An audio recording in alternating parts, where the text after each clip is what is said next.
कहानी शुरू होती है और हम गणेश कुमार नाम के एक कुम्हार का छोटा सा परिवार देखते हैं जो राजस्थान के एक छोटे से गांव में रहता था। उसकी पत्नी का नाम कुर्जा और बेटे का नाम लक्ष्मण था। हर काम में निपुण उसकी पत्नी हमेशा उसका हाथ बटाती। वो बर्तन इतने सुंदर गढ़ता कि लोग विश्वकर्मा को याद करते थे। पुराने समाज और रिवाज के मुताबिक उन्होंने अपने बेटे लक्ष्मण का ब्याह पड़ोस के गांव की एक लड़की लाखा से कर दिया था। अभी दोनों बहुत छोटे हैं, इसलिए लड़की अपने पिता के घर ही रहेगी। एक दिन एक बड़ा सेठ गणेश के घर आता है।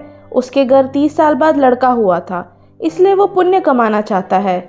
इसलिए एक गांव के रास्ते पियाऊ और धर्मशाला बनाना चाहता है, जिसकी देखरेख के लिए उसे एक आदमी चाहिए। इसलिए वो गणेश के पास आया है, लेकिन उसे उसका धंधा छोड़ना होगा। सेठ उसके परिवार के लिए एक बड़ी झोपड़ी बनवा देगा और मुंह मांगी तनख्वाह देगा। वो उसे सोच विचार कर जवाब देने के लिए कहता है। गणेश को चारों तरफ सुख ही सुख दिखने लगा, और हो भी क्यों ना, मुंह मांगी पगार और बना बनाया घर, और उसे क्या चाहिए था। गणेश का पूरा परिवार अपना गांव छोड़ उस धर्मशाला के काम में लग गया। पूरा परिवार पूरे मन से यात्रियों के खान पान का ध्यान रखता। यात्री अपनी खुशी से उन्हें कुछ पैसे देते, लेकिन गणेश किसी से कुछ नहीं लेता। वो सेठ जी की दी गई पगार से बहुत खुश था। दोनों पति पत्नी इतने ईमानदार थे कि अगर किसी यात्री का कोई गहना छूट जाए तो संभाल के रखते कि जब वो ढूंढता हुआ उसे वापस आएगा तो उसे वापस दे देंगे। बरसों कड़ी धूप में मेहनत मशक्कत से निर्वाह करने के बाद गणेश को तो धर्मशाला का काम जैसे वरदान की तरह मिला। रोटी की चिंता छूटी, बस डटकर पूरा परिवार यात्रियों की सेवा करता। एक दिन कुछ यात्री यहाँ आते हैं। उनके साथ एक बूढ़ी औरत भी है, जिसकी तबीयत रेगिस्तान में लू लगने से बिगड़ चुकी है। लेकिन उस औरत के 2 बेटे हैं। माँ की तबीयत बिगड़ने से गुस्से में है, क्योंकि कल सुबह से पहले मंडी पहुँचना है, नहीं तो व्यापार में बहुत नुकसान हो जाएगा। वो आपस में बात करते हैं कि खामखा औरत को साथ ले आए। जहाँ औरत साथ होती है वहाँ तो मुसीबत आनी ही थी। गणेश का परिवार औरत की बहुत सेवा करता है। शाम तक औरत की तबीयत में सुधार भी आ जाता है, लेकिन वो उन्हें एक और दिन आराम करने की सलाह देते हैं। लेकिन औरत के बेटे सुबह होने से पहले अपने माँ बाप को वहीं छोड़ के मंडी के लिए निकल पड़ते हैं। अगली सुबह वो बुढ़ी औरत की तबीयत में काफ़ी सुधार था। वो गणेश के परिवार की सेवा से बहुत खुश थी। वो गणेश के बेटे लक्ष्मण का हाथ देखती है और कहती है, इसके 10 उंगलियों में चक्र है, ये महाभाग्यशाली है। वो अपने पति को भी इस बारे में बताती है। उसका पति कहता है, शायद उसका भाग्य इसी के भाग्य से सलटेगा। वो दोनों गणेश से भी इस बारे में बात करते हैं। आदमी कहता है, उसका बेटा लक्ष्मण बहुत होनहार है, वो उसे अपने साथ ले जाना चाहते हैं। उसे व्यापार के दांव पेच सिखाएंगे। वो उसे नौकर या बेटा बनाकर नहीं ले जा रहे, वो तो उसे व्यापार में हिस्सेदारी भी देंगे। उसे भरोसा है कि लक्ष्मण एक दिन बहुत बड़ा व्यापारी बनेगा, जिसके गांव-गांव में बहुत सारे प्याऊ धर्मशाला होंगे, 3 मंजिला घर होगा। गणेश अपनी पत्नी से इस बारे में विचार विमर्श करता है। कुर्जा मना कर देती है। जिगर के टुकड़े को आखिर धन की लालच के लिए कौन दूर रखना चाहेगा। लेकिन गणेश के बहुत समझाने और अपने बच्चे के उज्जवल भविष्य के लिए कुर्जा मान जाती है। आखिर इतना होनहार लड़का क्यों अपने हाथ मिट्टी में गंदे करे, और जीवन में इतना अच्छा मौका सामने से आ रहा था। इसलिए परिवार के भविष्य के लिए वो निर्णय ले लेते हैं कि अपने बेटे को सेठ के साथ 12 साल के लिए देशावर भेज देंगे। जब सेठ लक्ष्मण को बैलगाड़ी में लेके जा रहा था, कुर्जा और गणेश बहुत दूर तक बैलगाड़ी के साथ साथ चलते रहे। सेठ के बोलने पर वो दोनों वापस घर आ जाते हैं। बेटे के बिना दोनों का दिन कटना मुश्किल हो रहा था। लक्ष्मण को गए 6 महीने से ऊपर हो गया था। दोनों चाहते थे कि कहीं ना कहीं से घड़ा धन मिल जाए तो अभी के अभी अपने बेटे को देशावर से वापस ले आए, या कोई धनवान सेठ यात्री अपना सब कुछ इनके दान कर दे। तभी एक नया नवेला जोड़ा पहुंचता है। दोनों ने मन्नत मांगी थी कि चोरी चोरी की यात्रा करेंगे। किसी ने पहचान लिया तो यात्रा निष्फल हो जाएगी। एक रात रुकना चाहते हैं। कुर्जा उनके लिए बड़ा कमरा खुलवाती है ताकि दोनों अच्छे से आराम कर पाएं। रात को दुल्हन कुर्जा से तेल मांगने आती है। पास से दुल्हन को गहने में लदा देख कुर्जा के मन में लालच आ जाता है। गणेश भी बताता है कि दुल्हा अमीर बाप की इकलौती औलाद है और दहेज में बहुत हीरे जवाहरात मिले हैं। कुर्जा गणेश से कहती है कि लक्ष्मी खुद चलकर घर आई है और किसी को पता भी नहीं है कि ये दोनों यहाँ आए हैं।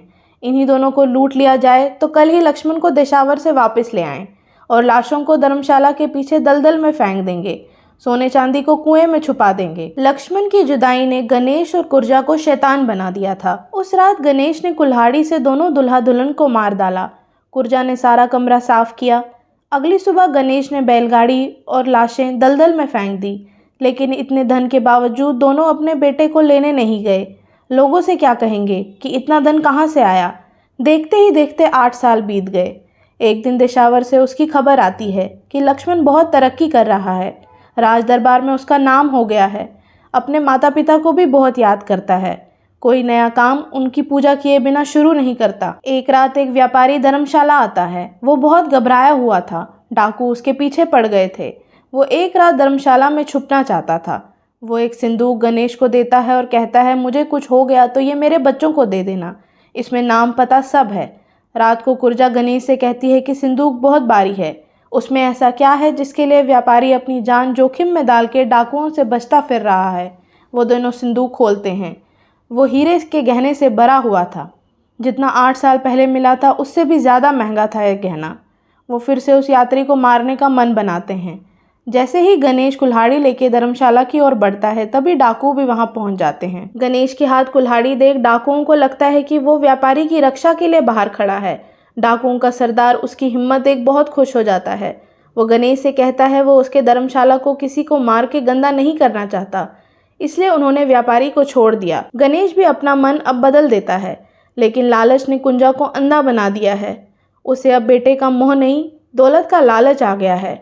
उसके भड़काने पर गणेश इस व्यापारी की भी हत्या कर देता है। अब तो इस इलाके के बारे में धीरे धीरे सबको पता लगने लगा था कि इस इलाके में सवारी संग सवार सब गायब हो जाते हैं। लेकिन इतने साल से गणेश ने जो अपने नाम का रुतबा बनाए रखा था, उसी के करते लोग अभी भी धर्मशाला में रुकते थे।